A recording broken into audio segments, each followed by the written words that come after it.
बदलतं हवामान आणि त्यामध्ये अवकाळी पाऊस याचा कांदा उत्पादकांना मोठा फटका बसलेला आहे।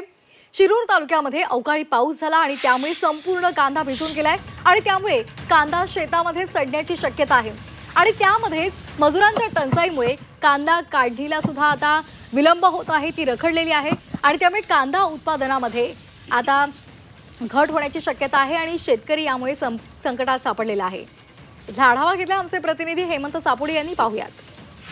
गेली काही दिवसापासून तापमानाचा पारा प्रचंड वाढला होता। तापमान हे 40 अंशांच्या पुढे गेले होते। अशा परिस्थितीत बळीराजा शेतकऱ्याची खरतर शेती कामाची लगबग सुरू आहे। मी सध्या शेतकऱ्यांच्या शेतात आलेलो आहे। शेतकऱ्यांची कांदा काढणीची लगबग सुरू आहे। मात्र आता अशा परिस्थितीत पुन्हा एकदा ढगाळ हवामान येत आहे आणि या ढगाळ हवामानामुळे खरतर आधीमध्ये ऊन सावली आणि त्यात ढगाळ हवामान आणि रिमझिम स्वरूपाचा पाऊस असा सध्या वातावरणाचा सुरू आहे आणि या सर्व परिस्थितीचा बळीराजा शेतकऱ्याला सुद्धा फटका बसत आहे। आपल्यासोबत बोलण्यासाठी शेतकरी आहेत। काय सांगाल, काय परिस्थिती आहे सध्या?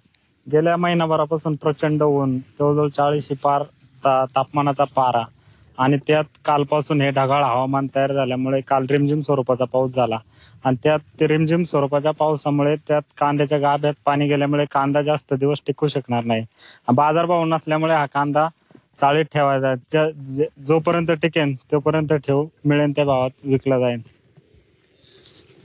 नक्कीच रिमझिम स्वरूपाचा पाऊस पडलेला आहे आणि या रिमझिम स्वरूपाच्या पावसाचा शेतकऱ्यांना कुठेतरी फटका बसणार आहे। कांद्याच्या गाभ्यामध्ये पाणी गेल्याने हा कांदा जास्त काळ टिकू शकणार नाही। मात्र सध्या बाजारभाव कोसळलेले आहेत, त्यामुळे जोपर्यंत कांदा टिकेल तोपर्यंत वखारीत साठवायची असा शेतकऱ्यांनी आता सध्या पवित्रा घेतलेला पाहायला मिळत आहे। हेमंत सापुडे, झी मीडिया, शिरूर, पुणे।